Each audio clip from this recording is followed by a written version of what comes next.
A billionaire pretended to be poor for a blind girl. But what she said next shattered everything he thought he knew about love. He had everything: money, fame, power, but not a single person who saw him for who he really was. So he vanished from his old life, showing up in a small town as just a broke handyman, and met a blind music teacher whose kindness changed him forever. She couldn't see his face, but she saw his soul, and for the first time, he felt seen. But the secret he's hiding, it's about to destroy the one person who taught him how to live again. When she finds out who he really is, her words won't just break his heart, they'll test whether love built on lies can ever be forgiven. Can a man who built his world on secrets ever earn the trust of the woman who saw without sight? Tell me in the comments where you're watching from right now, and if this story speaks to you, make sure you hit subscribe so you don't miss the next one. The morning light crept through the floor-to-ceiling windows of the penthouse apartment, casting long shadows across the polished hardwood floors. John Cross sat in his leather armchair, a cup of expensive Colombian coffee growing cold on the glass table beside him. The silence in the room was heavy, broken only by the faint hum of the city 60 stories below. At 38 years old, John had everything money could buy, but his dark eyes held no joy. His fingers absently traced the edge of a cream-colored envelope that had arrived moments ago by special courier.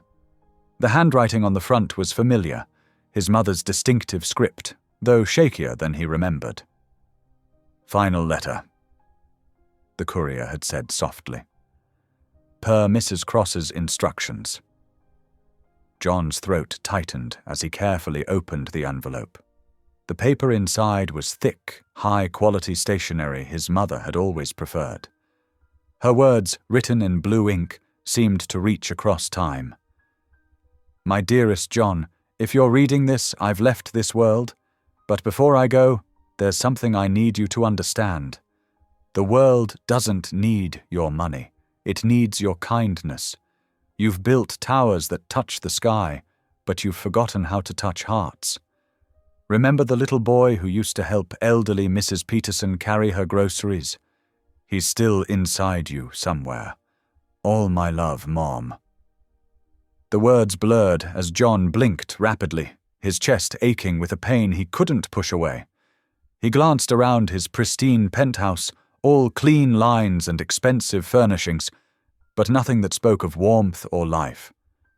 When was the last time he'd actually lived here, rather than just existed? Hours later, John sat through another board meeting. Numbers scrolled across screens, profits were discussed, and decisions that would affect thousands of employees were made with clinical precision. He heard his own voice contributing, confident, authoritative, but it felt like watching someone else speak. As evening settled over the city, John stood at his office window. The man reflected in the glass was immaculately dressed in a tailored suit, worth more than what most people earned in a month. But looking closer, he saw what others missed. The slight slump in his shoulders, the tightness around his eyes, the carefully maintained facade that was beginning to crack. "Is there anything else you need, Mr. Cross?" his assistant asked from the doorway. "No, thank you, Linda. You can go home." His voice was quiet but firm. After she left, John pulled out his phone and made a series of quick calls. Within an hour, he had arranged an indefinite leave of absence, citing personal reasons. The board would manage. He'd built a strong team over the years. Back in his penthouse, John stood in his massive walk-in closet. He bypassed the rows of designer suits and reached for an old duffel bag tucked away in the back. It still had the tag from his college days attached. Into it went jeans, t-shirts, comfortable shoes, clothes he rarely wore anymore. A few essential items followed: toiletries, his laptop, and a worn photo of his mother from happier times. At his desk, he created a new identity, Eli James. Simple, forgettable, the kind of name that wouldn't draw attention. He booked a one-way bus ticket to Millbrook Bay, a small coastal town 3 states away. His mother had loved it there. She'd spent summers there as a girl and had taken him once when he was small. His memories of the place were faded but warm. Salt air, wooden boardwalks, the sound of waves. The next morning, John found himself at the bus station, dressed in well-worn jeans and a plain grey sweater. His designer watch was left behind, replaced by a simple digital timepiece. He felt exposed, vulnerable, emotions he hadn't allowed himself to experience in years. As he settled into his seat on the bus, an elderly woman smiled at him. "Long journey ahead." "Yes," he replied softly, surprising himself by adding, "but maybe that's what I need." The bus pulled away from the terminal. Through the window, John watched the familiar skyline of New York City grow smaller. The towers he'd helped build disappeared into the distance, and with them, the weight of being John Cross seemed to lift slightly. Fear fluttered in his chest. He hadn't been without his carefully constructed identity in so long.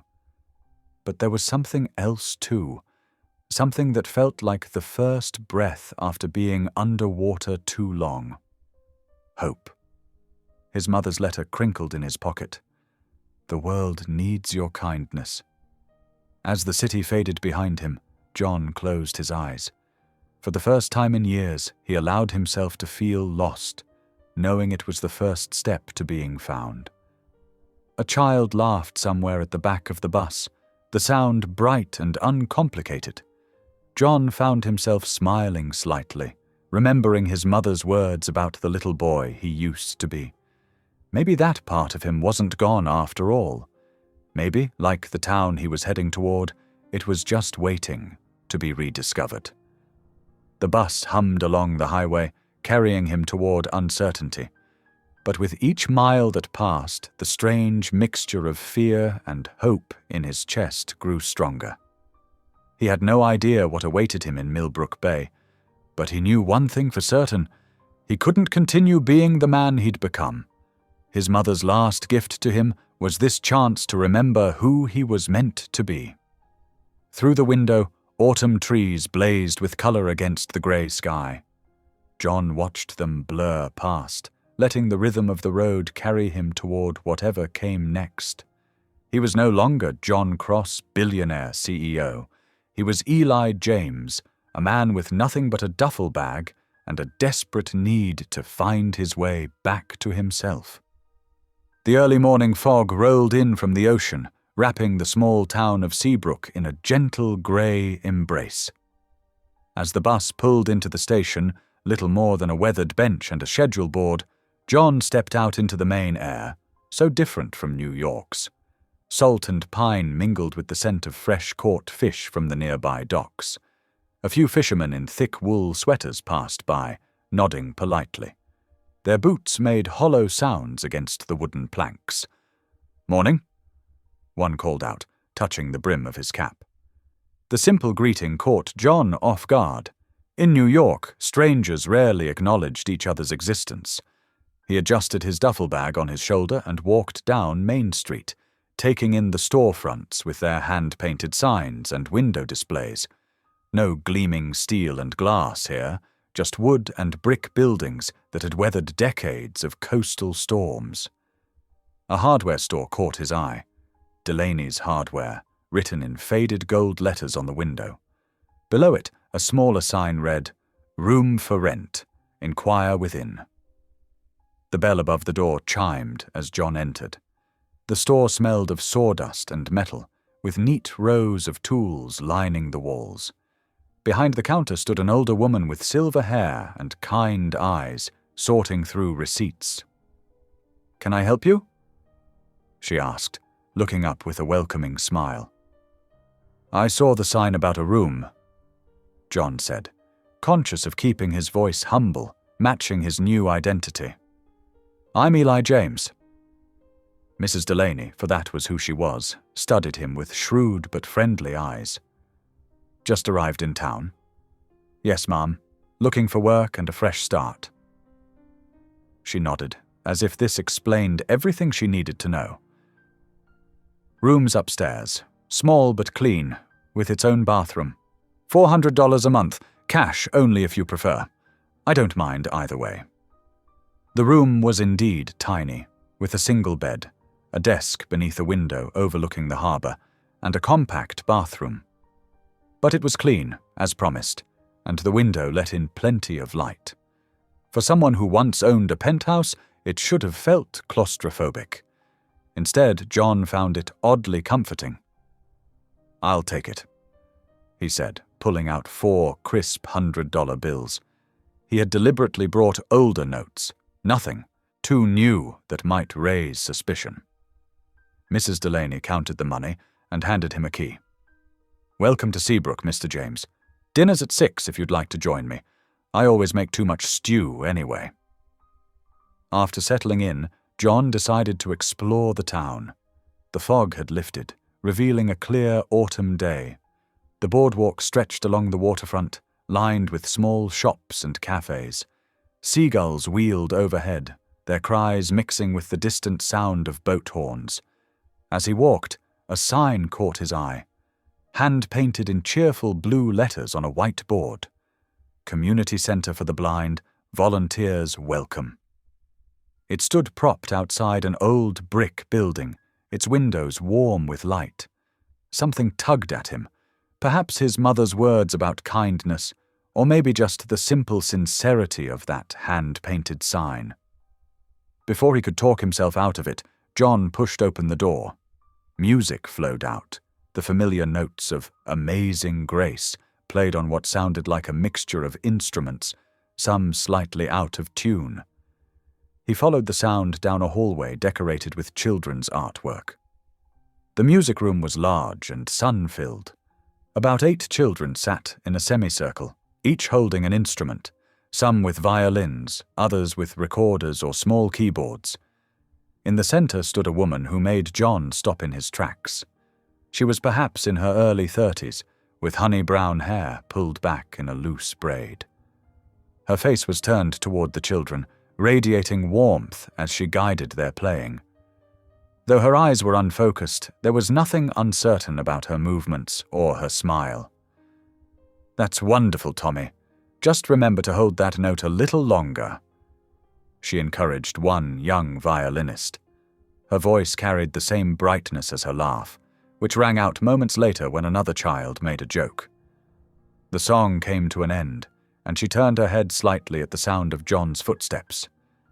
"Hello there," she called out. "Don't be shy, come on in." "I saw the sign about volunteers," John said, stepping further into the room. "I'm Eli James. I'm good with my hands. A handyman, you could say." Her face lit up. "I'm Aurora Taylor. We could definitely use some help around here." She extended her hand in his general direction, and John stepped forward to take it. The moment their hands touched, something unexpected happened. It wasn't dramatic. No sparks flew, no lightning struck. But John felt a warmth spread from that simple contact, as if some long-frozen part of him was beginning to thaw. Her handshake was firm and genuine, like everything else about her seemed to be. "Miss Aurora," one of the children piped up, "can Mr. Eli fix the door? It makes scary noises." Aurora laughed, that bright, unguarded sound that filled the whole room. "That's exactly what I was thinking, Sarah. The door to the supply closet sticks and creaks something awful, and there's a loose railing on the back steps that's been worrying me. Would those be something you could look at, Eli?"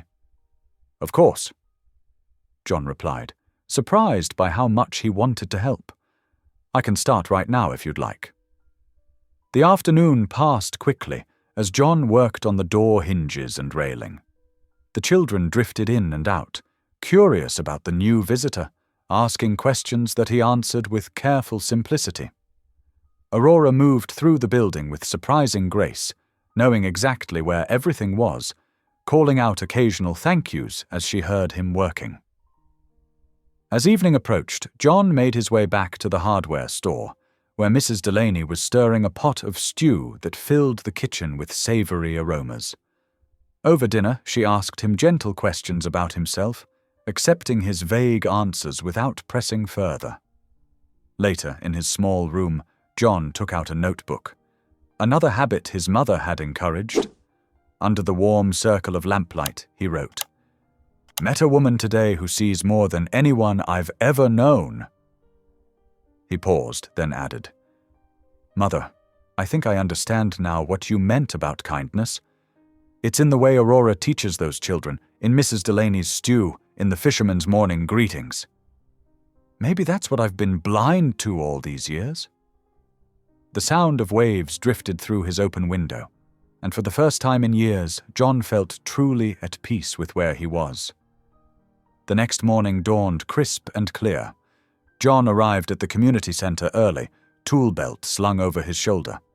The old building stood quiet in the morning light, its brick facade warming in the sun. As he approached the entrance, he heard piano notes drifting through an open window. Aurora was already inside, preparing for the day. She turned her head at the sound of his footsteps. "Good morning, Eli. I hope you're ready for a busy day. This old building has quite a list of repairs waiting." "Just point me in the right direction," John replied, setting down his toolbox. The familiar weight of tools in his hands felt grounding, so different from the sleek electronics and expensive pens of his former life. Aurora's students began arriving, their voices and laughter filling the halls. As John worked on a stubborn faucet in the kitchen, two boys watched him with fascination. "What's that tool called, Mr. Eli?" the younger one asked, pointing to a wrench. "This is a pipe wrench," John explained, demonstrating how it gripped the pipe. "It helps fix leaky faucets so we don't waste water." From the music room, Aurora's voice carried clearly as she guided her students through their lessons. "That's it, Maria. Feel the rhythm in your heart, not just your fingers." Her patience seemed endless, each instruction wrapped in encouragement. During a break between tasks, John found himself sharing a quiet moment with Aurora in the kitchen. She was making tea, her movements precise as she filled the kettle. "I love the smell of rain," she mentioned, tilting her head towards the window where clouds were gathering. "It's like the world is being washed clean. Do you have a favorite scent, Eli?" John thought carefully, conscious of maintaining his cover story. "Wood shavings," he answered truthfully. "Reminds me of working with my hands all these years." Aurora smiled, stirring her tea. "How long have you been a handyman?" "Most of my adult life," he said, the lie tasting bitter. "Started young, learning from my father." "It shows in your work," she replied. "You have gentle hands. I can hear it in the way you handle tools. No unnecessary force, just careful attention." As the days passed, John found himself drawn into the center's daily rhythm. He painted walls in soft, cheerful colors chosen by the children. He fixed squeaky floorboards and replaced burnt-out light bulbs. Each evening, after returning to his room above the hardware store, he would open his laptop and discreetly arrange small donations to the center through his foundation's charitable division. One particular transfer caught his attention. The center needed new musical instruments badly. That night, he arranged for $10,000 to appear anonymously in their maintenance fund. The following morning, Aurora was practically glowing with excitement. "You won't believe it, Eli. Someone donated enough money for new instruments. The children will be so thrilled." John busied himself with adjusting a door frame. "That's wonderful news," he said quietly, his heart warming at her joy. As the week progressed, Aurora seemed increasingly intrigued by his presence. She would pause near where he worked, asking questions about his supposed past life or sharing stories of her own. One afternoon, she told him about the accident that took her sight. "I was 18, she said, running her fingers along the piano keys. "One rainy night, a truck ran a red light. When I woke up in the hospital, everything was dark." She smiled softly. "But that's when I truly started to see. I call it my awakening. the moment I learned to look with my heart instead of my eyes. On Friday evening, dark clouds rolled in from the coast. John was finishing up some electrical work when the first crash of thunder shook the building. Moments later, the lights flickered and went out. "Eli?" Aurora's voice called from nearby. "Are you still here?" "Right here," he answered, clicking on his flashlight. "Are you all right?" She laughed lightly. "Power outages don't affect me quite the same way they do most people. Would you like to come up to my apartment? I have candles and coffee, and it's better than stumbling around in the dark." John hesitated, knowing he should maintain his distance, but found himself following her up the narrow stairs to her apartment above the center. The space was modest but warm, filled with interesting textures, soft throws, woven baskets, wind chimes that tinkled gently. Aurora moved confidently through her home, lighting candles and preparing coffee with practiced ease. The storm intensified outside, rain lashing against the windows. In the flickering candlelight, John watched her measure coffee grounds by touch, her movements graceful and sure. They sat at her small kitchen table, the coffee steaming between them. Thunder rumbled overhead, and Aurora smiled. "You know, Eli, I may not be able to see faces, but I can feel hearts. Yours is interesting. Kind, but careful, like you're holding something back." John's throat tightened.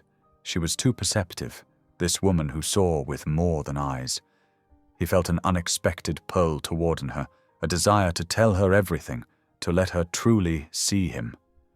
Instead, he forced a smile she couldn't see and stood up. "The storm's letting up," he said, though it wasn't. "I should go before it gets worse." "Of course," Aurora replied, but there was a note of disappointment in her voice that made his heart ache. Rain dripped steadily from his coat as he descended the stairs, each step feeling like a retreat from something precious and real. Behind him, the warm glow of candlelight spilled from Aurora's apartment, beckoning like a promise he wasn't yet ready to keep. The raindrops mixed with the salt spray from the sea as John walked back to his room, his shoes squishing on the wet boardwalk. His clothes were soaked, but he barely noticed. His mind was filled with the image of Aurora in candlelight, her gentle words about seeing hearts, and the weight of his own deception growing heavier with each passing day. Morning light filtered through rain-washed windows as John made his way back to the community center. The storm had left its mark. Puddles gleamed on the wooden floor of the entrance hall, and the air held that distinctive dampness that follows a heavy rain. He arrived early, finding Aurora already there, her hands moving methodically over chairs with a towel. The sound of her humming drifted through the quiet space, a melody that seemed to dance with the morning sunlight streaming through the windows. "Good morning," he called softly, not wanting to startle her. Aurora's face brightened. "Eli, I was hoping you'd come early. We've got quite a mess to clean up." She gestured toward the puddles with a laugh. "The old roof leaked in 3 different spots." John rolled up his sleeves and grabbed a mop. "Then we better get started before your students arrive." As they worked together, Aurora continued humming. Without thinking, John found himself joining in, though his notes wandered off-key more often than not. His attempts at matching her tune made Aurora laugh, a warm, genuine sound that filled the room. "Oh my," she said, pressing a hand to her chest as she caught her breath. "I've never heard Amazing Grace quite like that before." A blush crept across her cheeks as she laughed again, and John found himself smiling. "Music isn't exactly my strong suit," he admitted. "No," she agreed, grinning, "but your enthusiasm makes up for it." They fell into an easy rhythm as they worked, trading stories and jokes. Aurora told him about her first piano recital at age 7, how her hands shook so badly she nearly fell off the bench. John shared carefully edited tales about his supposed handyman adventures, making her laugh with stories about eccentric clients and their unusual requests. As morning turned to afternoon and the children filled the center with their energy, John noticed how naturally Aurora moved through her world.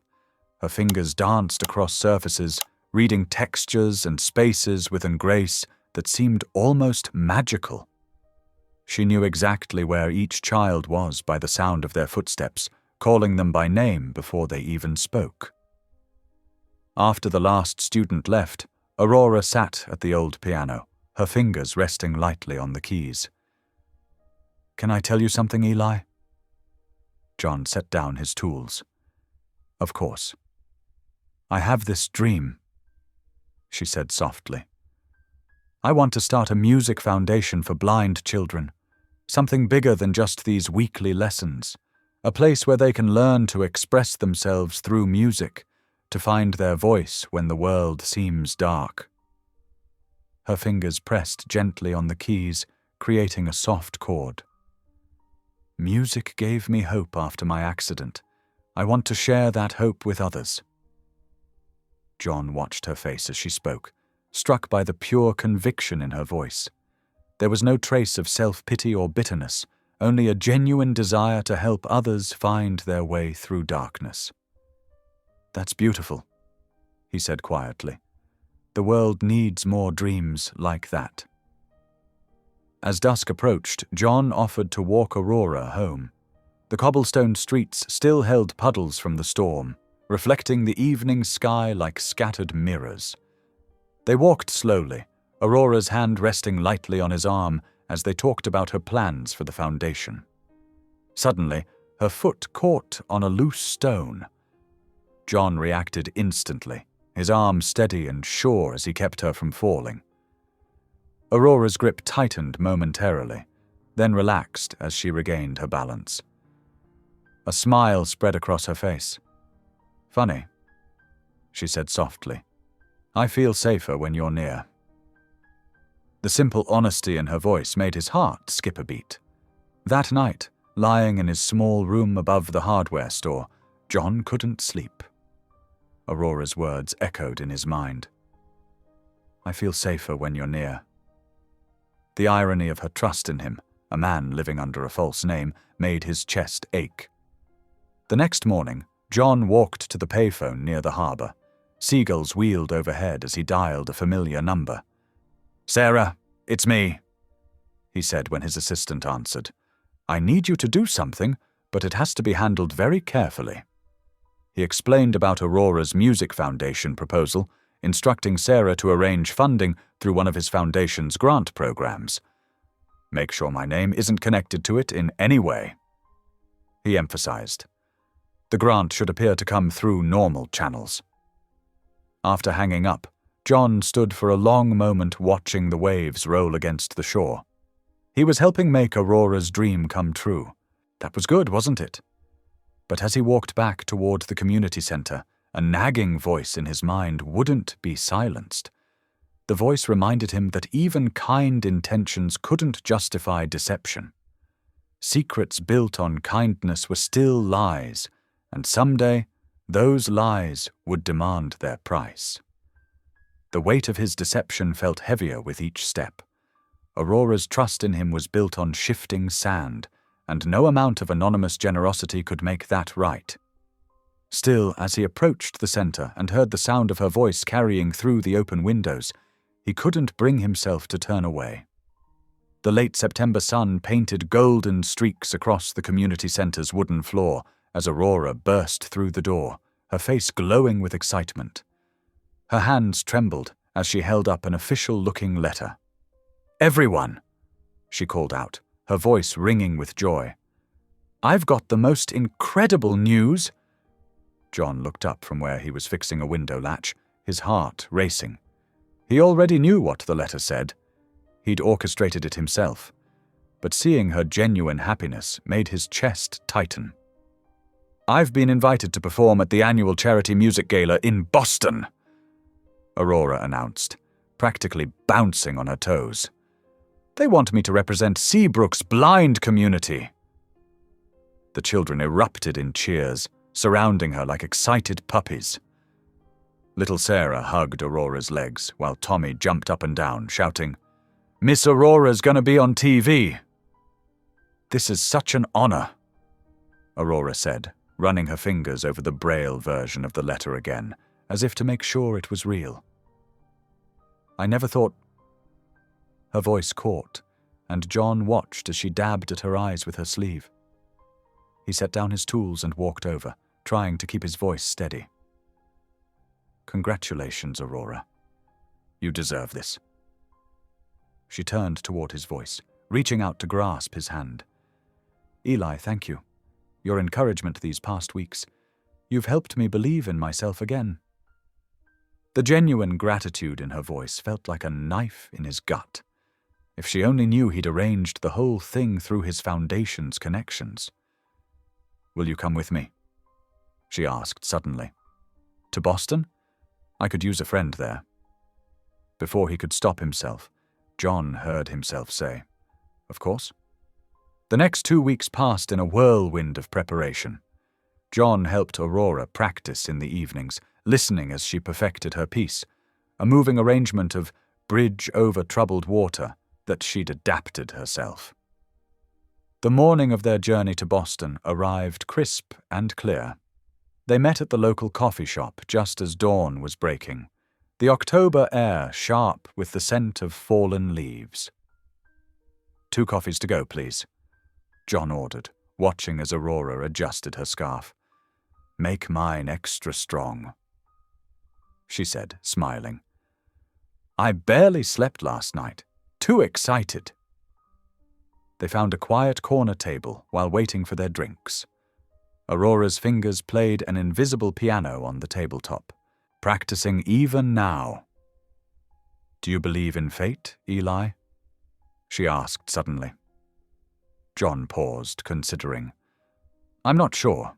Why do you ask?" "It's just, sometimes things align so perfectly it feels like more than coincidence." She wrapped her hands around her coffee cup. "Like you showing up at the center when you did. Or this opportunity coming right when I needed it most." "What about faith?" he asked carefully. Aurora's face softened. "Faith is different. Faith is trusting even when things don't make sense. It's choosing to believe in goodness, in purpose." She took a sip of coffee. "That's what got me through losing my sight. Faith that there was meaning in it somewhere." John watched her face as she spoke, memorizing every detail. He'd made up his mind during the night. After her performance, he would tell her everything. The truth about who he was, about the gala, about all of it. The thought terrified him, but he couldn't keep living this lie. The rehearsal space in Boston was impressive, all polished wood and perfect acoustics. Aurora moved confidently around the grand piano, getting a feel for its size and sound while John watched from the wings. He didn't notice the producer approaching until the man was right beside him. "Beautiful piece she's working on," the producer commented. "Our anonymous billionaire donor really made this happen, you know. Insisted on featuring talented musicians with disabilities." John nodded stiffly, his stomach churning. He glanced at Aurora, praying she hadn't overheard, but her posture had changed ever so slightly. She had heard. That evening, they had dinner at a small Italian restaurant near their hotel. Aurora was quieter than usual, turning her fork over and over in her hands. "Something on your mind?" John asked gently. She set down her fork. "I overheard something today, during rehearsal, about some wealthy donor arranging all this." John's heart stopped. "It just got me thinking," she continued, "about authenticity, about real kindness versus bought kindness." She leaned forward slightly. "I could never love a man who buys kindness, Eli. I love honesty more than gold." The words hit him like physical blows. He stared at his plate, food untouched, as she continued eating, unaware of how deeply her words had wounded him. The next evening, Aurora took the stage in a simple blue dress that caught the lights like water. Her performance was flawless, powerful, and vulnerable at the same time. The audience rose to their feet as the last note faded, their applause thunderous. John stood in the wings, tears streaming down his face as he smiled. She was radiant, beautiful, everything good and pure that he wasn't. And he was losing her, even though she didn't know it yet. The drive back to Seabrook was quiet. Aurora dozed against the window, occasionally humming snippets of her piece. John gripped the steering wheel until his knuckles turned white, her earlier words echoing in his mind. "I could never love a man who buys kindness." As the highway stretched endlessly before them, he whispered words so soft they were barely a breath. "How do I tell her I'm the man she'd hate?" The autumn chill deepened in Seabrook, as John wrestled with the weight of his deception. Each morning, he'd walk past the community center, his steps heavy with guilt, only to turn away and head toward other jobs he'd found around town. He helped old Mr. Peterson fix his roof, repaired Widow Morgan's fence, and spent long hours at the docks mending fishing nets, anything to keep his hands busy and his mind from dwelling on Aurora's words.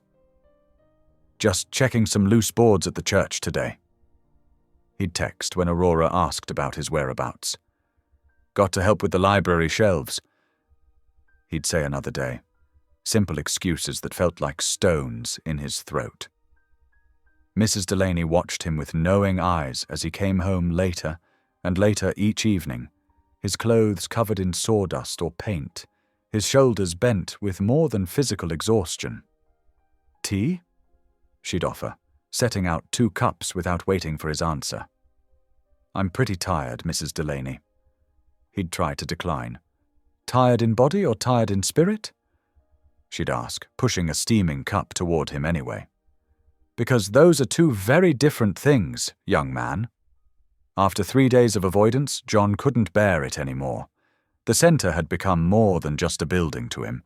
It was where his heart had begun to wake up. He returned on a quiet Thursday afternoon, just as the children were finishing their music lessons. Aurora's face lit up when she heard his footsteps. "Eli, I was starting to think you'd found another community center to fix up." Her teasing tone made his chest ache. "Just had some projects to wrap up around town," he managed to say, forcing lightness into his voice. Little Sarah, one of Aurora's youngest students, ran up to hug his legs. "Mr. Eli, Miss Aurora taught us a new song today." "Did she now?" John picked up the little girl, grateful for the distraction. "Amazing grace," Sarah announced proudly. "But with extra pretty parts." After the children left, Aurora and John fell into their familiar routine.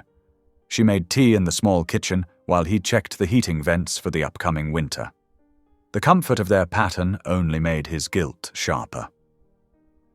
"Would you like to hear what I'm working on?" Aurora asked, settling at the piano in the music room. Without waiting for an answer, she began to play.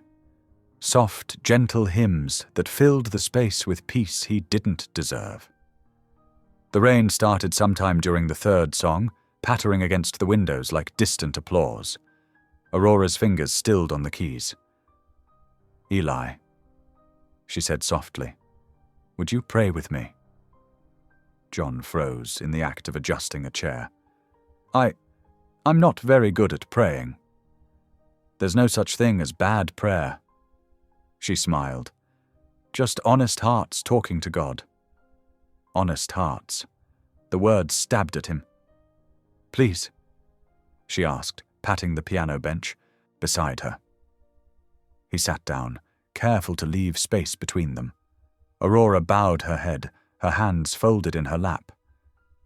"Dear Lord," she began, her voice gentle as the rain outside. "Thank you for music and friendship and the gift of unseen kindness. Thank you for sending people into our lives who help us see your love more clearly." John couldn't hear the rest of her prayer over the roaring in his ears. She was thanking God for him, for the very deception that would break her heart. his hands clenched into fists as he fought to keep his breathing steady. That night, in his small room above the hardware store, John pulled out paper and pen. The words poured out of him. "Dear Aurora, I've been living a lie. My name isn't Eli James, it's John Cross. I'm the billionaire who funded your performance, who's been secretly supporting the center. I never meant to deceive you, but with each passing day, telling the truth became harder." He wrote until dawn painted the sky pink, pouring out every truth, every feeling, every regret. Then, as the first birds began to sing, he looked at the pages filled with his confession, and slowly, deliberately, tore them to pieces. The truth felt like a weapon now, one that would destroy not just their friendship, but Aurora's trust in genuine kindness. How could he explain that his deception had started from fear, but continued because of love? Later that morning, as John sat at Mrs. Delaney's kitchen table pushing scrambled eggs around his plate, she watched him with those wise, worried eyes. "You know," she said, refilling his coffee cup, "my Harold used to say that secrets are like termites. They eat away at a house from the inside out until the whole thing collapses." John stared into his coffee. "Some secrets protect people." "No, dear," Mrs. Delaney corrected gently. "Secrets protect fear. Good men get lost when they start hiding from love." Her words followed him as he walked to the center that morning, the autumn wind nipping at his heels.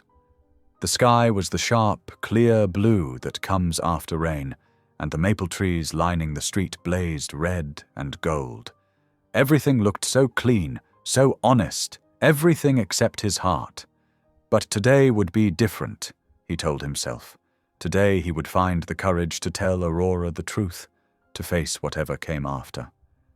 He'd rehearsed the words 100 times in his head. "Aurora, I need to tell you something important. There's something you should know about me. I haven't been completely honest." Each opening felt inadequate, but he couldn't wait any longer. The weight of his deception was crushing him, turning every moment of joy with her into another reason for shame. He'd tell her today, after the children's lessons, in the quiet of the music room where they'd shared so many conversations. As John approached the center's worn wooden steps, he squared his shoulders and took a deep breath. Whatever happened next, at least he would face it with truth. The video started simply enough. Aurora at the piano in Boston, her fingers finding the keys with practiced grace. Her voice rose clear and pure through the opening notes of "You Raise Me Up." The stage lights caught the tears on her cheeks as she sang, but it was her smile that captured hearts. Within 48 hours, the clip had been shared over 2 million times. "Listen to this blind music teacher inspire the world," read one headline. "Angel's voice brings hope to millions," declared another. John watched it happen from his tiny room, refreshing social media feeds on his laptop. Comments poured in by the thousands. "I was ready to give up today. Then I heard her sing. Now I have hope again." "My daughter is losing her sight. This woman shows her there's still light ahead." The community center's donation page crashed 3 times from the traffic. People wanted to help, to be part of the story. Within days, the center had received more money than their annual budget. Aurora took it all with characteristic grace. "God works in mysterious ways," she told the children during their lessons. "Sometimes he uses our smallest moments to touch the biggest hearts." But the media attention grew intense. Reporters called constantly. Television crews parked outside, hoping for interviews. John watched from the shadows as Aurora navigated it all with quiet dignity. Then came the email that made his blood run cold. "Mr. Cross," his foundation's PR director wrote, "what a wonderful opportunity. Your charitable arm's sponsorship of Ms. Taylor's performance has created unprecedented positive publicity. We should capitalize on this moment." John deleted it immediately, but his hands shook. More internal emails followed. His marketing team wanted to highlight the foundation's role. The board suggested a press conference. He rejected them all, but anxiety gnawed at him. It was only a matter of time before someone connected the dots. That time came sooner than he feared. His assistant, Sarah, always eager to promote the foundation's good works, posted on social media. "So proud of our CEO John Cross for making magic happen. Aurora Taylor's inspiring performance wouldn't have been possible without his vision." Giving back. Inspiration. John saw the post during lunch with Aurora. His phone buzzed with the notification while she was telling him about a new piece she wanted to teach the children. "Eli, are you okay?" Aurora asked, hearing his sharp intake of breath. "Your heart is racing, I can hear it." "Just remembered something I need to handle," he managed, already typing frantically to Sarah. "Delete post immediately." But social media moves faster than regret. By the time Sarah took it down, screenshots had already begun circulating. John made excuses to leave early that day, spending hours monitoring online discussions, trying to contain the damage. He called in favors, had posts removed, stories buried. But he couldn't erase every trace. The next morning, Aurora seemed troubled. "The strangest thing happened," she told him as they set up chairs for the day's lessons. "Someone called asking about a connection between the performance and some businessman named John Cross. Why would they think that?" "People love creating stories," John said, his voice carefully steady. "They want to find patterns where none exist." But Aurora's frown deepened. "There's something else. The way people talk to me has changed, like they're waiting for something. Even you feel different lately, more distant." Thunder rumbled in the distance as they finished the day's cleanup. Rain tapped against the windows, gentle at first, then more insistent. Aurora wiped down the piano keys while John swept the floor, their usual end-of-day routine now heavy with unspoken tension.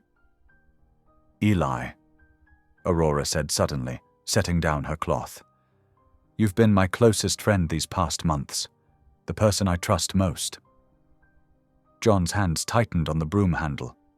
"Promise me you'll never keep anything from me." Her voice was soft but serious. "I've had enough people in my life who thought protecting me meant hiding things. I need honesty more than I need protection."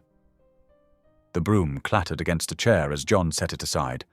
"I promise," he said, the words ash in his mouth. Outside, the streetlights flickered as the storm intensified, casting uncertain shadows through the windows. Each flash of lightning illuminated Aurora's face, showing the trust there that he didn't deserve. Thunder crashed again, closer now, and one of the children's wind chimes tinkled in response. The sound, usually so peaceful, felt like an accusation. "Should we wait out the storm?" Aurora asked, unaware of his internal turmoil. "We could have tea, like that first night." John looked at her, really looked at her, memorizing every detail. The gentle curve of her smile, the way her hands moved with such certainty over familiar surfaces, the absolute trust in her expression. "Tea would be nice," he said, though each word felt like another brick in the wall of his deception. The streetlights flickered once more, then steadied, casting their unwavering light into the growing darkness. But John knew that some storms couldn't be waited out. They had to be faced head-on. He just didn't know if he was brave enough for the tempest that was coming. The gentle sounds of waves lapping against the pier mingled with the soft clink of silverware as John fidgeted with his napkin at pier's end, the cozy seaside restaurant where local fishermen brought their daily catch. Warm candlelight danced across the weathered wooden walls, casting a golden glow that made the small dining room feel intimate and safe. He'd chosen this place carefully. Aurora had mentioned it once, saying she loved how the salt air mixed with the aroma of fresh-baked bread. It smells like comfort," she'd said then, with that smile that made his heart ache. Now she sat across from him, radiant in a simple blue dress, her fingers trailing over the raised dots of the menu's braille surface. "I can't believe you remembered I wanted to come here," she said softly. "The ocean sounds so close, like it's singing." John watched her, memorizing every detail, the way her hair caught the candlelight, how her hands moved with such certainty despite her blindness, the peace in her expression.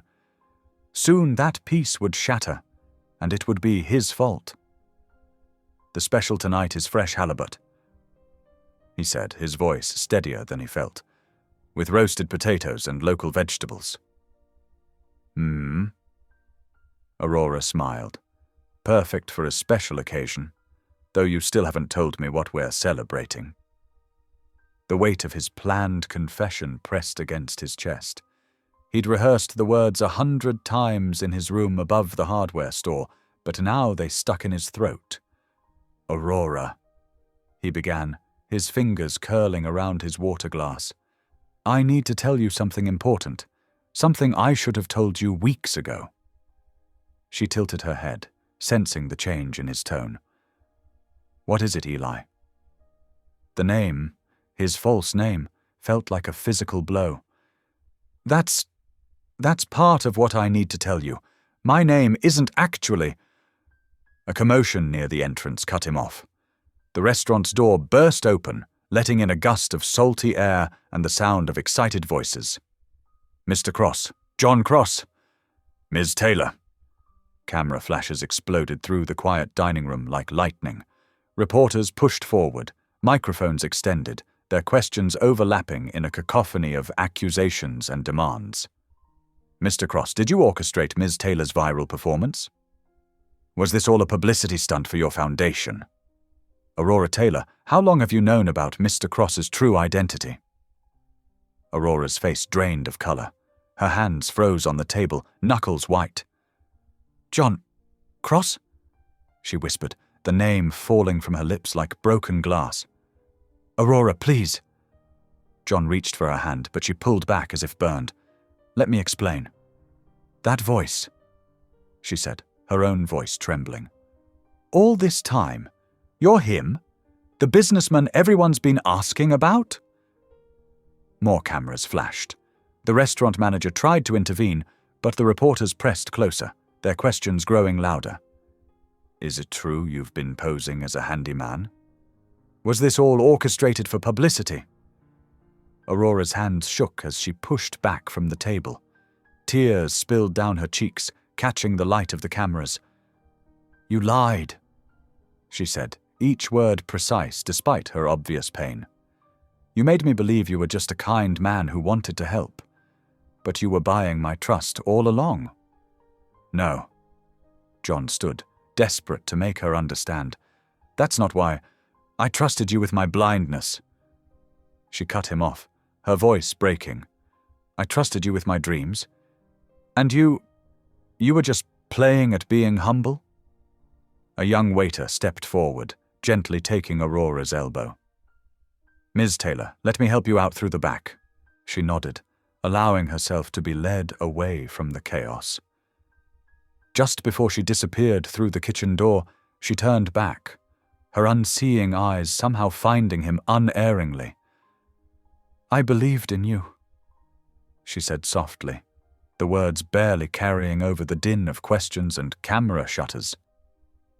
"I believed in Eli James, but he never existed, did he?" Then she was gone, leaving John standing alone in the wreckage of his deception. Camera flashes continued to burst around him like accusations, illuminating the empty chair where Aurora had sat, the half-empty water glasses, the candle still flickering innocently between them. The questions continued, but John barely heard them. He stared at the space where Aurora had been, remembering all the quiet moments they'd shared, her laughter during music lessons, her hand steady on his as she taught him to read simple braille, her voice soft in prayer. all of it built on a foundation of lies that had just crumbled beneath them. A reporter thrust a microphone toward his face. "Mr. Cross, what do you have to say about accusations that this was all orchestrated for publicity?" John remained silent, his world reduced to the empty chair across from him and the fading sound of Aurora's footsteps as she walked away from him forever. The candlelight flickered one last time, then guttered out in a breeze from the open door, leaving him in darkness broken only by the relentless flash of cameras. The truth was finally out, but not in the way he'd planned, not in a way that could save what mattered most. The morning after the restaurant confrontation dawned grey and cold, matching the headlines splashed across every major newspaper and website. The New York Times headline read with clinical precision, "Tech billionaire John Cross exposed in small-town charity scandal." But the tabloids were far less kind. "Billionaire's cruel deception, love scandal at charity gala," screamed the front page of the Daily News, accompanied by a photo of Aurora's tear-stained face as she fled the restaurant. Grace found Aurora huddled in her apartment, her phone ringing incessantly with calls from reporters. Each buzzing notification felt like another betrayal. "I can't stay here," Aurora whispered, her usually steady voice trembling. "Everyone wants a statement, wants to know how I feel about being deceived. They're turning it into some kind of twisted fairy tale." Grace helped her pack a small bag, her movements quick and protective. "My cousin has a cabin by the sea. It's empty this time of year. You can stay there as long as you need." Before leaving, Aurora penned a brief resignation letter to the community center's board. Her fingers shook as she typed. "Recent events have made it impossible for me to continue my duties. I need time to rebuild what has been broken." She couldn't bring herself to type his name. Meanwhile, across town, John's company was in turmoil. Social media erupted with accusations of exploitation. Cross-deception trended nationwide. Videos of Aurora's performance were being reposted with scathing commentary about corporate manipulation. In his temporary office above the hardware store, John watched his carefully built world crumble. His phone lit up with messages from the board of directors, PR teams, and crisis managers. But he couldn't focus on any of it. All he could see was Aurora's face in that final moment. Hurt, betrayal, disappointment. He drafted his resignation letter with steady hands but a heavy heart. "To the board of directors, effective immediately, I am stepping down as CEO of Cross Technologies. My recent actions have compromised the integrity of this company and betrayed the trust of those who believed in our mission. I take full responsibility." Over the next few days, he worked methodically to transfer his wealth. He liquidated personal holdings worth millions of dollars, channeling them through various trusts into Aurora's foundation. Each transaction was anonymous, carefully structured to prevent any trace back to him. He wanted to give her everything he could without tainting it with his name. The weeks that followed passed in a fog of grey days and sleepless nights. John stayed in Seabrook, but now he worked openly under his real name. He spent his days repairing the old fishing docks, the physical labor a welcome distraction from his thoughts. In the evenings, he volunteered at the local homeless shelter, serving meals and fixing broken heaters. The simple work and honest fatigue felt like a kind of penance. The community center remained open, but it felt hollow without Aurora's music and laughter. One evening, after most of the town had gone quiet, John found himself standing outside its familiar doors. Using his old key, the one he still hadn't returned, he let himself in. The hallways echoed with his footsteps as he made his way to the music room. Aurora's piano sat in the corner, covered in dust, its lid locked shut. In the dim light filtering through the windows, it looked like a forgotten monument to everything he'd lost. John's fingers trembled as he unlocked the piano. The key was still in his pocket, next to the one for the building. Small pieces of trust he'd never deserved. He sat on the bench, remembering how Aurora's hands had once guided his own across these keys, teaching him the simple melody of amazing grace.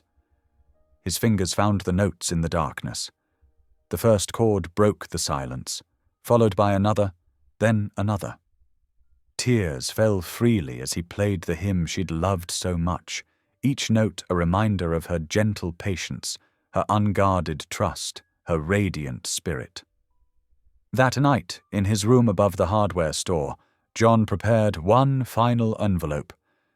Inside, he placed his formal resignation from the Foundation's board, transferring full ownership to Aurora. He added a single-page letter. "Aurora, words cannot undo what I've done. I came to Seabrook looking for redemption and found something, far more precious, your friendship. In trying to protect that friendship, I destroyed it with lies. You deserved better. You deserved the truth from the beginning. The Foundation is yours now, completely and legally. Do with it what you've always dreamed. The world needs your music, your kindness, your light. I'm sorry for everything." He sealed the envelope and addressed it to the cabin where he knew she was staying. Grace had let it slip during one of her angry encounters with him at the grocery store. The next morning, before dawn painted the horizon, John mailed the envelope and packed his few belongings into his old duffel bag. He left his key to the hardware store room on Mrs. Delaney's desk with a month's extra rent and a thank-you note. As he walked toward the bus station, rain began to fall. Soft at first, then steadier. It mixed with the salt spray from the harbor, reminder of all the quiet moments he'd shared with Aurora along these shores. Each step away from Seabrook felt heavier than the last, weighted down with regret and memories of what might have been. The early morning fog swallowed him as he walked, until he was just another shadow disappearing into the grey. Behind him, the town began to wake, unaware that the man who had brought both joy and pain to their community was slipping away, leaving nothing behind but the echo of a hymn played in an empty room and the steady rhythm of rain on cobblestones. Winter descended on Seabrook like a soft whisper, transforming the seaside town into a canvas of white. Snow gathered on windowsills and draped itself across rooftops, muffling the usual sounds of the harbor. The fishing boats, fewer now in the cold months, looked like dark shadows against the pale horizon. Aurora Taylor sat by the window of her rented cabin, her fingers trailing across the cool glass. Though she couldn't see the snow, she felt its presence in the hushed quality of sound, in the way footsteps crunched differently outside her door, in the particular stillness that settled over everything. She had established a new routine. Each morning, she walked carefully along the shoveled path to meet her students, 3 young children who came to her for private piano lessons. Their parents drove them to her cabin, away from the publicity that still lingered around the community center. "Miss Aurora," 8-year-old Emily had asked that morning, her small fingers hesitating over the piano keys. "Why don't you teach at the big building anymore?" Aurora's hands had stilled on the music sheet. "Sometimes," she'd answered softly.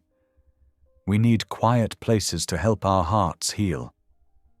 The letter from John, still unopened, sat in her desk drawer like a weight. Every evening for weeks she would take it out, run her fingers over the envelope's edges, and carry it to the fireplace. Each time, she'd hold it over the flames, telling herself it would be easier to let it burn, to let him become ash and memory. Each time, she'd return it, to the drawer, unread. But tonight was different. The wind howled outside her cabin, and the fire crackled with particular warmth. Aurora sat in her favorite chair, the letter in her lap. Her fingers found the seal, and for the first time, she didn't hesitate. The paper tore cleanly, and she withdrew the contents, her sensitive fingers finding the raised ink of his handwriting. She had a special device for reading, a gift from the Foundation. But tonight, she called Grace, her neighbor, to read it to her. She needed to hear the words in another human voice to make them real. Grace's footsteps crunched through the snow minutes later. She settled into the chair opposite Aurora, cleared her throat, and began to read. John's words filled the room, simple and raw. I wanted to be seen by someone who couldn't be fooled by sight. You showed me faith I didn't deserve. Aurora's tears fell silently, dropping onto her hands, onto the paper. Grace reached out and squeezed her shoulder before quietly leaving, understanding that some moments of healing needed solitude. That night, Aurora sat at her piano, letting her emotions flow through her fingers. The melody that emerged was tinged with sadness, a slow, minor key progression that spoke of loss and betrayal. But as she played, something shifted. The notes began to soften, to resolve into gentler harmonies. Without realizing it, she was playing Amazing Grace, the hymn she'd taught him that autumn evening that now felt so long ago. Days passed, and Aurora's music continued to change. Her students noticed it first. "Your songs sound like snow melting," little Emily said one day. "Like when the sun comes out and makes everything sparkle." In January, Aurora made a decision. She contacted the board of directors and arranged to reopen the community center. "It's time," she told them. "The children need their music back." The Aurora Foundation for the Blind opened its doors on a bright winter morning. The name had been her choice, not out of pride, but purpose. When curious donors asked about it, she would smile gently and say, "Because light isn't something you see, it's something you give."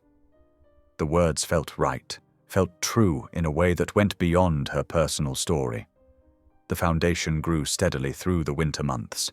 Aurora expanded the programs, adding voice lessons and a choir to the existing instrumental classes.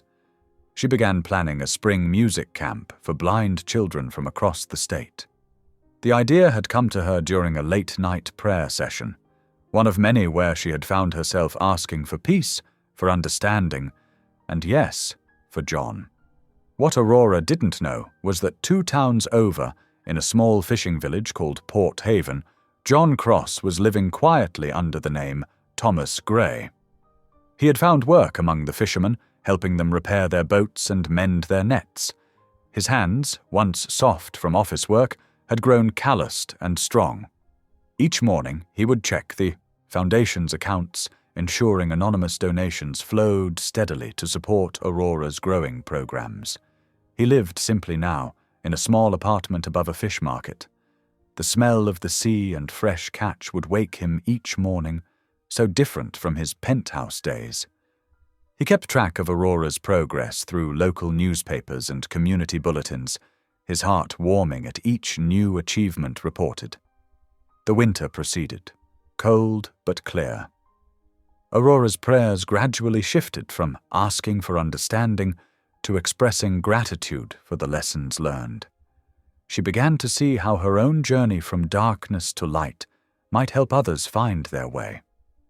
In her teaching, she became more patient, more attuned to the struggles of others.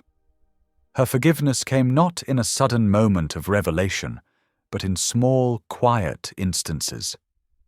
It came in the way she stopped tensing at the mention of his name. It came in how she could finally tell stories about Eli without her voice catching. It came in the prayers she offered not just for herself, but for him, wherever he was. As February drew to a close, the first signs of spring began to appear. Tiny buds pushed through the melting snow, and the air carried hints of warmth. Aurora threw herself into organizing the spring music camp, unaware that each grant application she submitted was being quietly approved thanks to funds from a dedicated account John had established. The snow continued to melt, revealing the cobblestones of Seabrook's streets. Like the town emerging from winter's blanket, both Aurora and John were slowly emerging from their pain. They were healing, separately but somehow together, connected by the music that still played in both their hearts and the kindness they had learned to give away. March arrived in New England like a gentle whisper, bringing with it the first hints of spring's promise. The morning frost began melting earlier each day, and tiny green shoots pushed through the thawing earth around the Aurora Foundation for the Blind. The building itself seemed to shake off winter's quiet, filling instead with the sounds of arriving families and excited children. Aurora stood at the entrance, greeting each new arrival for the spring music camp. Her fingers traced the freshly installed brass plaque beside the door, its braille lettering as familiar to her now as her own heartbeat. The morning air carried the scent of salt from the nearby ocean, mixed with the sweetness of early spring flowers Mrs. Delaney had planted in the window boxes. "Welcome to the Aurora Foundation," she said warmly, bending down to greet a young girl whose uncertain footsteps echoed in the entryway. "I'm Aurora. What's your name?" "Sarah," came the shy response. "I'm 8 years old. Mummy says you're going to teach me to play music." Aurora took Sarah's small hand in hers. "That's right. Would you like to feel the piano keys?" The halls that had stood so empty during the winter now echoed with footsteps, laughter, and the occasional squeak of instrument cases being wheeled in. 25 children had arrived for the week-long camp, each bringing their own story of courage and hope. In the main music room, volunteers arranged chairs and music stands. The old piano, the same one where she had once taught Eli to play a simple tune, had been carefully tuned for the occasion. Aurora's fingers lingered on its keys for a moment, remembering. The ache was still there, fainter now but present, like an old injury that twinges before rain. "Lord," she prayed silently, as she did each morning, "bless the man who taught me that seeing isn't always believing. Keep him safe, wherever he is." The day unfolded like a beautiful melody. Aurora moved from room to room, her acute hearing picking up the sounds of beginning violinists sawing away at "Twinkle, Twinkle, Little Star," the tentative plinking of piano keys, and the clear voices of the children's choir practicing "Morning Has Broken." During the lunch break, she sat with Sarah, who was struggling with her confidence at the piano. "You know," Aurora said, peeling an orange, "when I first lost my sight, I thought I'd never play music again. But sometimes our greatest challenges become our greatest gifts." "Did you ever meet anyone who helped you believe in yourself?" Sarah asked. Aurora's heart squeezed gently. "Yes," she said softly.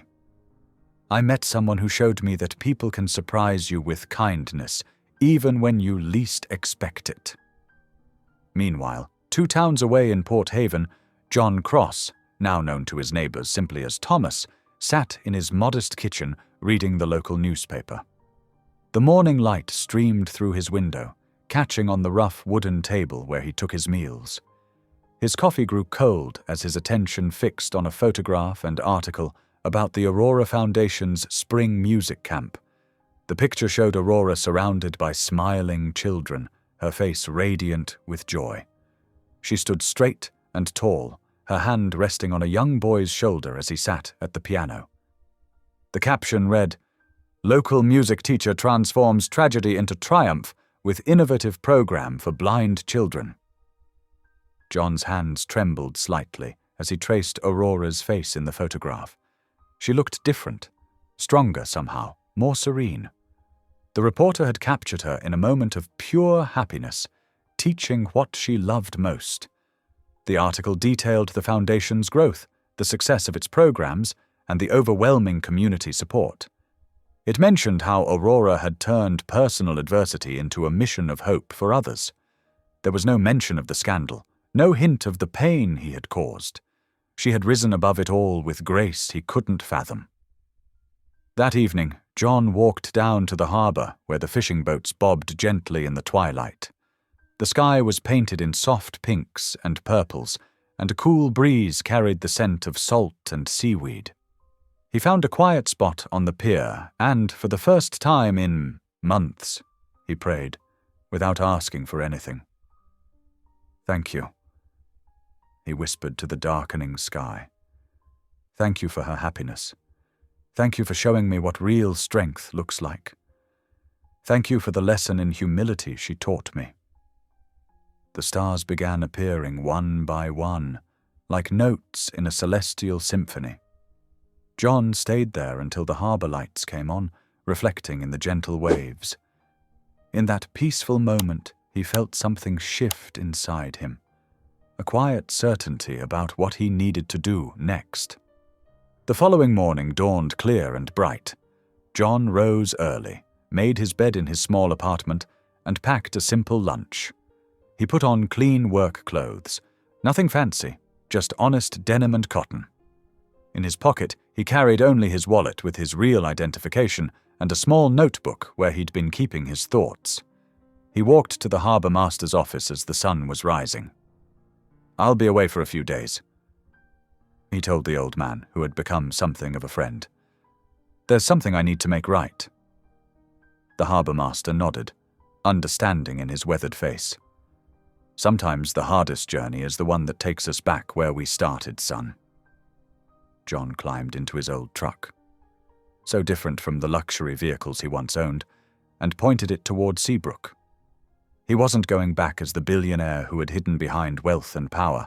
He wasn't going as Eli James, the handyman who had built a relationship on lies.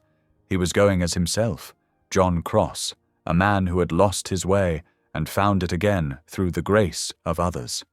As he drove, the morning sun warmed his face through the windshield.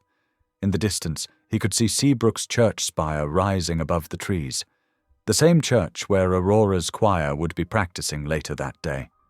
He wasn't sure what would happen when he arrived, or if she would even agree to see him. But he knew, with a certainty that came from months of quiet reflection, that he needed to try. The road ahead curved gently through the awakening spring landscape, each mile bringing him closer to the truth he had run from, and the woman who had, without knowing it, helped him find his soul again. The morning sun painted Seabrook's streets in gentle gold as John's truck rolled into town. Every familiar sight brought memories flooding back. The hardware store where he'd bought supplies, Mrs. Delaney's window boxes now bursting with spring flowers, the weathered boardwalk where he and Aurora had shared so many conversations. The salt-laden breeze carried the sharp scent of pine from the surrounding woods, a mixture that was uniquely Seabrook. John parked his truck a block away from the community center, now proudly displaying its new name, the Aurora Foundation for the Blind. The fresh paint gleamed in the morning light, and cheerful voices drifted through open windows. John took a deep breath and straightened his work shirt. He had signed up as a volunteer through the Foundation's website, using his real name, but keeping his registration simple. Just another pair of helping hands for the spring music camp. The camp coordinator, a cheerful woman named Sarah, greeted him at the door. "John Cross? Welcome. We're so grateful for volunteers. The children arrive at 9 o'clock, and we could use help setting up the performance space." John nodded, keeping his voice steady. "Happy to help wherever needed." The main hall had been transformed since his last visit. New instruments lined the walls, and colorful tactile markers guided students along the corridors. He worked quietly through the morning, fixing wobbly chairs and adjusting music stands. Each task felt like a small act of redemption. Children began arriving, their white canes tapping rhythmically against the floor. Their laughter and chatter filled the space with life. John watched from the corner as they found their seats, helped by volunteers. Some of the faces he recognized from before. They were taller now, more confident in their movements. That first day passed in a blur of activity. John kept to the background, focusing on practical tasks. He fixed a stuck door, replaced light bulbs, and organized sheet music. Several times he heard Aurora's voice from other rooms, teaching, encouraging, sharing joy with her students. Each time, his heart caught in his throat, but he stayed away. On the second day, the camp was preparing for its first recital. John arrived early to check the sound system. The morning sun streamed through high windows as he tested microphones and adjusted speaker levels. The familiar work of his hands helped steady his nerves. Then he heard it, the sound that had haunted his dreams for months. Aurora's voice carried across the room, melodic and warm as she guided a student through scales. "That's beautiful, Michael. Now try it once more, just a little slower." John's hand stilled on the microphone he was fixing.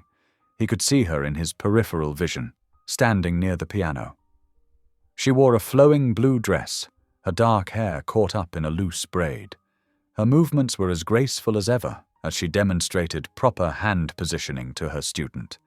Something in the air shifted, a subtle change in pressure, perhaps, or just the weight of memory. Aurora's head tilted slightly, as if catching an echo of something familiar. Her hands paused over the piano keys. John swallowed hard and found his voice.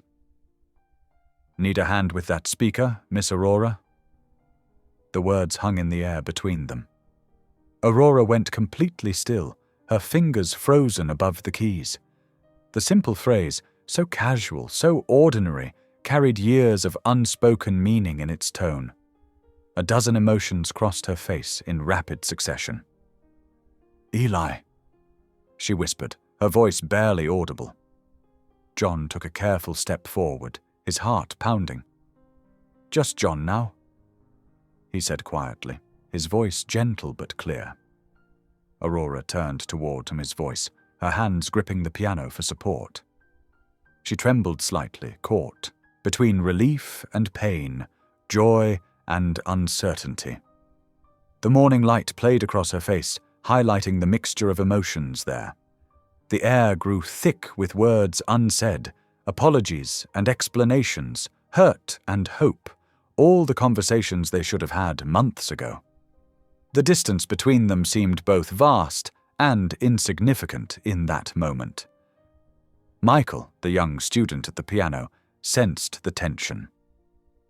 "Miss Aurora, are you okay?" Aurora's professional composure returned quickly.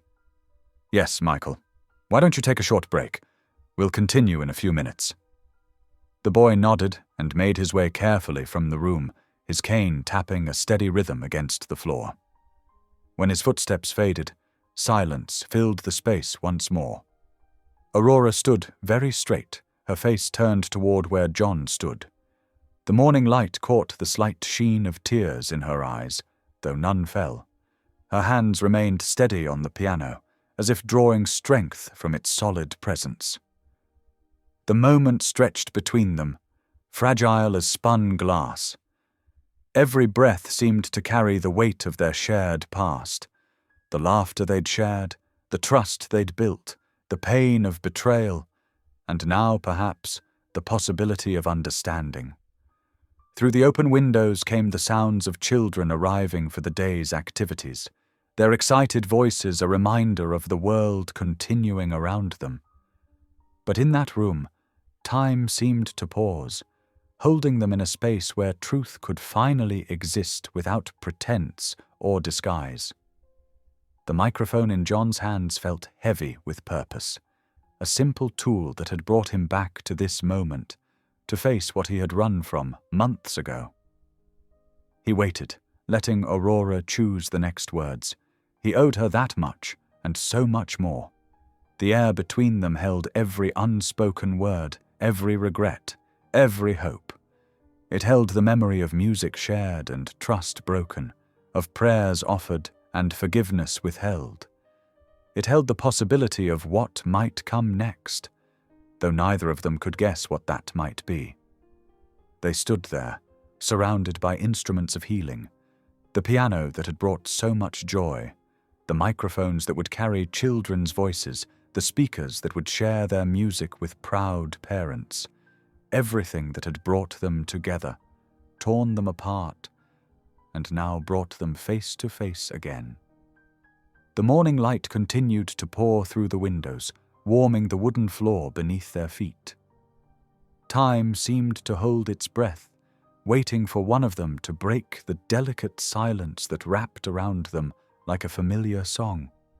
The late afternoon sun cast long shadows across the music hall as the last notes of "You Raise Me Up" faded away. Parents wiped proud tears and applauded enthusiastically as their children took careful bows on stage. The spring recital had been a resounding success, filling the renovated community center with joy and music. Aurora stood near the stage, beaming with pride at her students' accomplishments. John watched from the back of the room, his heart full yet heavy. He had helped set up the sound system, but kept his distance during the performance, not wanting to disturb the delicate peace of the moment. As the families began to filter out, exchanging hugs and congratulations, Aurora made her way through the crowd with practiced ease. She stopped a few feet from where John stood. "Would you walk with me?" she asked softly. "Along the shore?" John's breath caught in his throat. "Yes," he managed to say. They left the community center together, walking in silence until they reached the wooden boardwalk that led to the beach. The evening sun painted everything in warm, golden light, turning the gentle waves into liquid amber.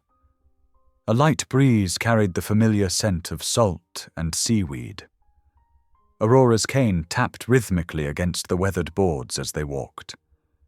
When they reached the sand, she paused to remove her shoes, letting her feet sink into the cool grains. John watched as she lifted her face to the setting sun, seeming to absorb its warmth. "Tell me everything," she said quietly. "Not the newspaper version, not the apology version, the truth." John took a deep breath, looking out over the glittering water. "I came to Seabrook running away from myself," he began. "My mother's letter. It showed me how empty I'd become, how blind I was to what really mattered." They walked slowly along the water's edge as he spoke. He told her about the hollow victories in his corporate life, the way money had become both shield and prison. He described the moment he first heard laughter in the community center, how her music had awakened something long dormant in his soul. "I meant to stay only a few days," he admitted. "But then I met you, and the children, and I found myself wanting to be the person you thought I was, just a simple handyman who could fix things with his hands." Aurora's hand brushed through the evening breeze as they walked, catching the salt air between her fingers. Her face remained composed, listening intently. "When I started helping anonymously through the foundation, I told myself it was the right thing to do," John continued, his voice thick with shame. "But I was still hiding, still trying to control everything from behind a wall of money." He told her about selling his penthouse, liquidating his investments, stepping down from his position. "I gave everything to the foundation, your foundation now, not out of guilt, though I felt plenty of that, but because for the first time in my life I saw money as what it should be, a tool for healing, not a weapon for power." The sun dipped lower, painting the clouds in brilliant orange and pink. They had walked far down the beach, the community center now just a distant silhouette. John fell silent, watching a seabird dive into the waves. He expected anger, harsh words or worse, the same disappointed silence he'd faced in his dreams for months. Instead, Aurora stopped walking. She turned to face him, her expression gentle but serious. "You helped me see something important, John," she said softly. "Blindness wasn't my curse, it was yours." The simple truth of her words broke something open inside him. Tears he'd held back for months began to fall freely down his face. "You couldn't see yourself clearly," she continued. "You couldn't see love, or trust, or faith. You were so afraid of being judged for your wealth that you judged yourself first. But even in your deception, you showed kindness. Even in your fear, you tried to help." She reached out, her hand finding his with surprising accuracy. Her touch was warm and steady. "I forgive you, John," she said clearly. Because love that can't forgive isn't love at all.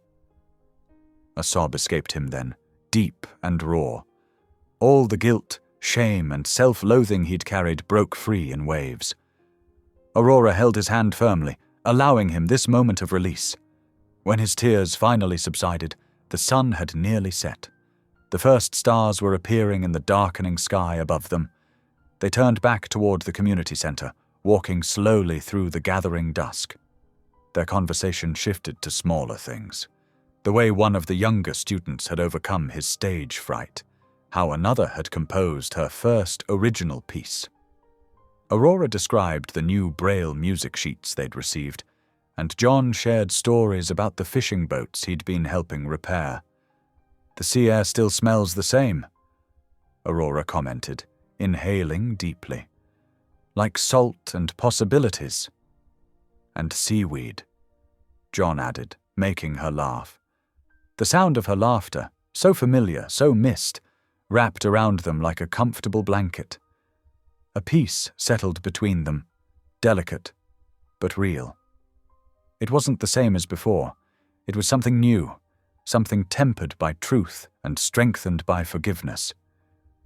The lights of the community center grew brighter as they approached, guiding them home through the gentle spring evening. Their footprints in the sand behind them told the story of their path. Separate at first, then moving closer, walking side by side as the tide slowly erased all trace of past steps. The warm days of late spring melted into summer, bringing new life to the foundation. John found his place naturally among the daily rhythms of the center, his strong hands and gentle patience a perfect match for teaching basic maintenance skills to eager young students.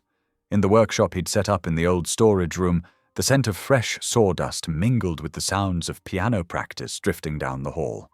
3 times a week, he taught a small group of older students how to sand wood, measure twice, and use basic tools safely. Their fingers, already sensitive from reading Braille, proved remarkably skilled at feeling the grain of wood and detecting the smallest imperfections. "Mr. John," 12-year-old Tommy called out one afternoon, his hands carefully running along a piece of pine. "I think I found another rough spot." "Good catch," John replied, moving to stand beside the boy's workbench. "Remember what we learned about working with the grain?" Tommy's face lit up with concentration as he demonstrated the proper sanding technique. John watched with quiet pride as the young boy worked, remembering how uncertain those same hands had been just months ago. Down the hall, Aurora's voice carried through the open windows as she led the younger children through their morning music lessons. The melody of "This Little Light of Mine" floated on the summer breeze, accompanied by the somewhat chaotic but enthusiastic playing of beginner instruments. During lunch breaks, John and Aurora would often share simple meals in the courtyard garden they'd planted together. Sometimes they talked about the foundation's progress or shared stories about their students' achievements. Other times they sat in comfortable silence, listening to the birds and distant waves. Their relationship had evolved into something neither had expected, a deep friendship rooted in understanding and shared purpose. The pain of their past had transformed into wisdom, their forgiveness into strength. They moved around each other with an easy familiarity, finishing each other's sentences and anticipating each other's needs. Grace, Aurora's closest friend, noticed the change one afternoon while helping organize sheet music. "You two dance pretty well together these days," she commented with a knowing smile. Aurora's cheeks colored slightly. "We're just working well as partners in the foundation," she replied, but her gentle smile revealed more than her words. Grace hummed skeptically. "And I suppose the way he looks at you when you're playing piano is just professional admiration?" The foundation flourished under their combined dedication. John's practical knowledge complemented Aurora's artistic vision perfectly. Together, they expanded programs, renovated spaces, and created new opportunities for their growing community. The children especially loved when they worked together. During one memorable afternoon, Aurora taught a music theory lesson, while John helped the students build their own simple percussion instruments. The resulting concert was more enthusiasm than melody, but the joy in the room was palpable. As June turned to July, preparations began for their annual summer fundraising concert. The event had grown significantly since Aurora's viral performance the previous year. This time, they planned to showcase their students' talents alongside professional musicians who had volunteered their time. The week before the concert found everyone busy with final preparations. John worked tirelessly to ensure the outdoor stage was perfectly secure, while Aurora rehearsed with nervous young performers. The air hummed with anticipation and purpose. The evening of the concert arrived with perfect weather, warm but not too hot, with a gentle breeze carrying the scent of summer flowers. Hundreds of chairs filled the foundation's back lawn, facing the stage John had lovingly constructed. Fairy lights twinkled in the trees, creating a magical atmosphere as the sun began to set. John stood at the back of the crowd, watching as Aurora took the stage. She wore a flowing blue dress that caught the evening light, her face radiant with joy as she welcomed the audience.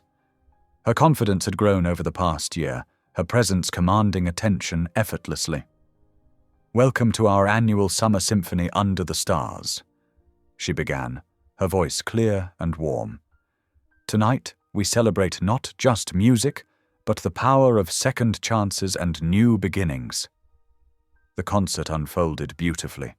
Young students performed alongside seasoned musicians, their faces glowing with pride. Parents wiped away tears as children they'd once worried about showed remarkable talent and poise. Near the end of the evening, Aurora returned to the microphone. The crowd fell silent, sensing an important announcement.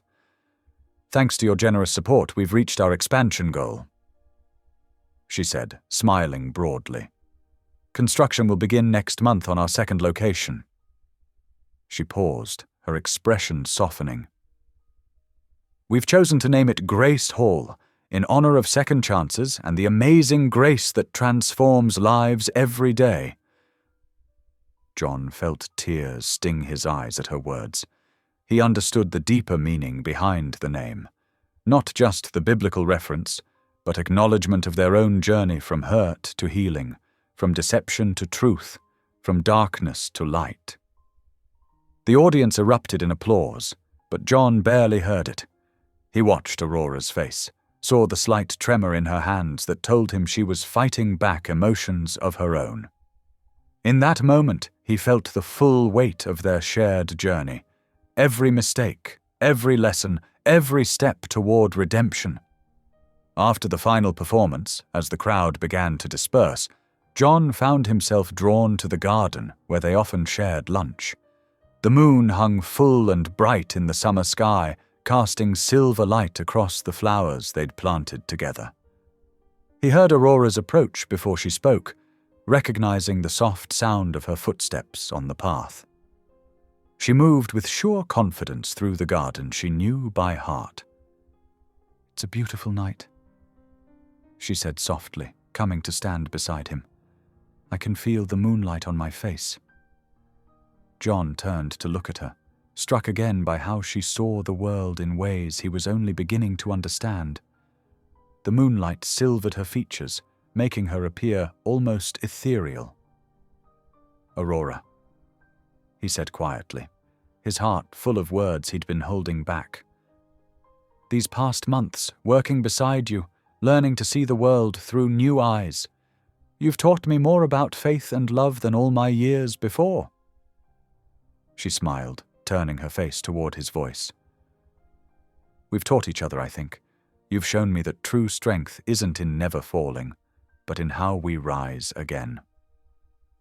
John took a deep breath, gathering his courage. The moment felt right, blessed by starlight and the echo of music still hanging in the air. "Would you let me walk beside you?" he asked softly, "for however long God allows." Aurora's smile widened, tears glistening in her unseeing eyes. She reached for his hand, finding it unerringly in the darkness. "You already are," she replied simply. The truth of her words wrapped around them like a warm embrace. John drew her closer, and she came willingly into his arms. They stood together in the moonlit garden, their hearts beating in quiet synchronicity. The night air carried the fading notes of music, the distant sound of waves, and the gentle rustle of leaves in the summer breeze. Above them, stars painted patterns across the dark sky, patterns Aurora couldn't see but could feel in her soul, just as she felt the love growing between them, steady and sure as the turning of the earth. Their embrace under the moonlight wasn't just a romantic moment. It was a covenant, a promise to continue walking in faith together, helping others find their way from darkness to light. In the garden they'd planted together, surrounded by the scent of summer flowers and salt air, they began their new chapter, humble and eternal. A gentle summer breeze swept through Seabrook, carrying with it the salty tang of the ocean and the sweet scent of blooming flowers. The Aurora Foundation for the Blind had transformed over the past year, growing from a modest community center into a beacon of hope for blind children and veterans across New England.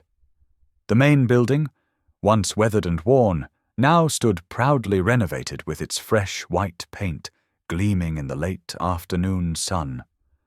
Wind chimes, carefully placed so visitors could navigate by sound, tinkled softly in the breeze.